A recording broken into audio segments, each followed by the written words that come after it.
Imagine you are just sitting on a friend's front porch, having a drink, just shooting the breeze.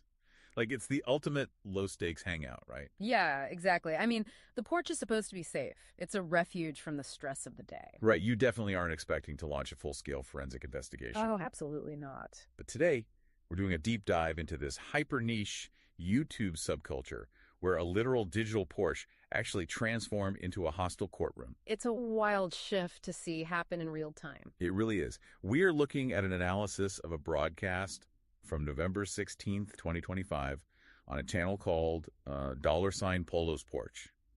The creator, Polo, he uses this super raw, shaky iPhone camera setup and does these ritualistic Fireball Friday whiskey shots. Right, which basically creates a virtual third space. Like, it's a cozy middle ground between your private living room and the wild west of the public internet. Okay, let's unpack this. How does a chill virtual hangout suddenly turn into an intense legal tribunal? Well, it all traces back to the underlying engine of the modern internet: economics. Well, obviously. It always comes down to money. Right, always. I mean, this community was just a casual social hobby until one of their frequent panelists, a user named Star, finally achieved YouTube monetization. Oh, wow. Yeah, suddenly their views and social clout had direct monetary value, and that triggered a severe crab in a bucket dynamic. Wait, I've heard that phrase, but what exactly does it mean in this specific context? So if you put a bunch of crabs in a bucket, anytime one of them tries to climb out to freedom, the others will physically pull it back down so nobody escapes. Right, they just drag each other down. Exactly. In this creator space, when unmonetized users see someone else succeeding financially, it breeds this intense jealousy. They literally try to drag the successful creator back down to their level. Oh, got it.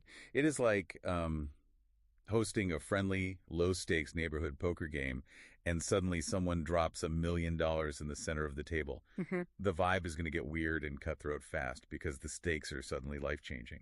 Precisely. The community even coined a specific linguistic marker for this behavior. They call it being an agent of chaos. An agent of chaos. That is so dramatic. It really is. It refers to someone who prioritizes destroying another creator's financial success over, putting in the actual work to make their own content. And that economic friction, that jealousy, it didn't just stay as petty trash talk in the comments section. It escalated into a terrifying, real-world accusation. Yeah, it got really dark. It did. An antagonist in the community named Stormy claimed she was swatted at her secluded mountain home, directly blaming other panel members for it. And for those who might not know, swatting is when someone makes a fake, highly alarming 911 call.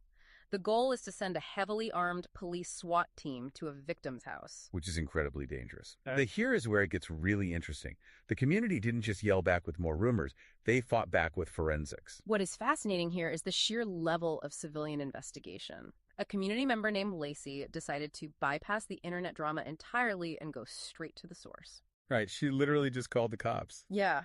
During a live broadcast, Lacey played recorded audio of a direct phone call she made to a supervisor at the Page County Sheriff's Office. Which is just mind-blowing to me. The supervisor explicitly confirmed that no tactical raid ever occurred at Stormy's address, completely debunking the hoax right then and there. Hold on, back up. Are you telling me a random YouTube viewer just called up a police department and the cops just handed over tactical deployment records over the phone? How is that even possible? It's a great question because it sounds crazy. But police deployments, especially massive tactical ones like a SWAT raid in mountainous terrain, require significant logistical planning. Ready to generate automatic public records. Exactly. Because Lacey understood how to ask for public dispatch logs, which is information that is legally available to citizens, the supervisor could definitively state there was no record of a raid. Wow. So there was no paperwork because it never happened. You got it. That is wild. We always hear people online demanding receipts when there's drama, which usually just means like screenshots of deleted tweets. Oh yeah, the bar for receipts is usually very low. Right. But here, the term receipts literally evolved into official government records. And the impact of those receipts was instantaneous. Introducing undeniable, real-world proof immediately shattered the community's digital allegiances. The fallout was huge. Oh, massive. As soon as that police audio played, Stormy's own moderator, a user named Incrit defected, live on stream. Which is a huge deal, because moderators are usually the ultimate ride-or-die loyalists for a creator. They really are. Meanwhile, poor Polo, the guy who just wanted to host a fun Fireball Friday, was left totally emotionally torn. He was fatigued that his relaxing porch had become this stressful trial. Yeah, I'd be exhausted too. If we connect this to the bigger picture, we're looking at a massive shift toward bottom-up community policing. Interesting. What do you mean by that? Well, because the platform itself isn't mediating the truth, these decentralized online spaces are essentially building their own informal justice systems. That makes so much sense. Which makes you wonder, how do you verify truth and navigate authenticity in your own online communities, especially when the line between a digital performance and physical reality gets this blurry? It's tough. The creator economy monetizes drama. And when real livelihoods are on the line, these communities are forced to develop stringent, real-world forensic standards just to protect themselves. So what does this all mean? We watched a casual digital front porch morph into a high-stakes courtroom out of sheer economic necessity. Yeah, to protect their financial survival. Exactly. But here is a thought to leave you with. If these niche internet communities are now acting as their own decentralized judicial systems, what happens when a digital jury inevitably gets it wrong? Imagine you are just sitting on a friend's front porch. Welcome to your custom deep dive. So today we're looking at the socio-technical dynamics of a YouTube ecosystem called Polo's Porch. Yeah, and we're specifically using a sociological case study of their November 16th, 2025 broadcast. It's a perfect example of how raw digital third spaces are basically replacing the physical neighborhood block. Right. Okay, let's unpack this, because I like to think of their open panel format as a sort of, digital neighborhood stoop. Yeah. Like anyone passing by can just suddenly grab a megaphone. Exactly. But because literally anyone can grab the mic, maintaining order requires these highly specific, almost tribal customs to keep things functional. Yeah, and you see that right away with the aesthetic. The host, Polo, streams entirely via an iPhone.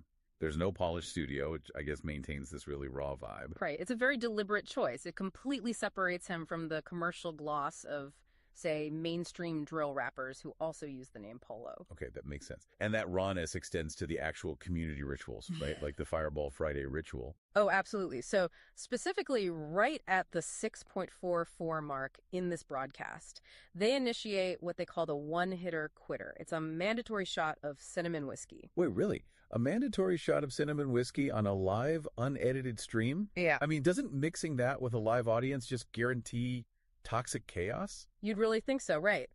But what's fascinating here is that the ritual actually acts as a social marker of identity. It's a catalyst for radical transparency. Oh, I see, like a shared vulnerability thing. Exactly. It fosters this loyalty-based status system. You take the shot, you're part of the tribe. Right. But I feel like that radical transparency inevitably breeds really high-stakes conflict, right? Oh, 100%. The same vulnerability that creates loyalty just fuels the fire when things go wrong. Which brings us to the community's ultimate stress test, the swatting allegation. Yeah, swatting is the ultimate betrayal in these spaces. So a participant named Stormy claimed she had been swatted and pointed the finger right at the porch. Wow.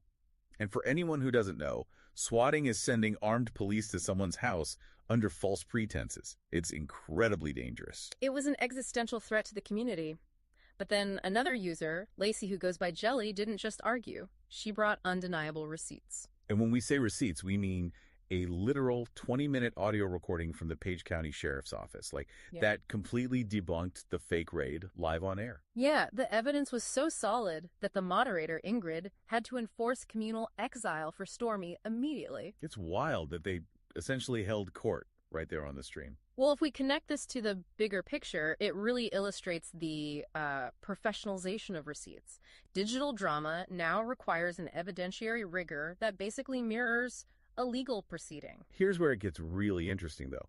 If you try to search for this intense digital folklore online right now, you might just get generic search results for, like, woman within plus-size swimwear. Oh, right, because of the shared keywords like Stormy and Polo. Exactly. The algorithm basically creates an invisible walled garden. It shows how hidden these intense digital silos actually are. Yeah, it really highlights a massive shift.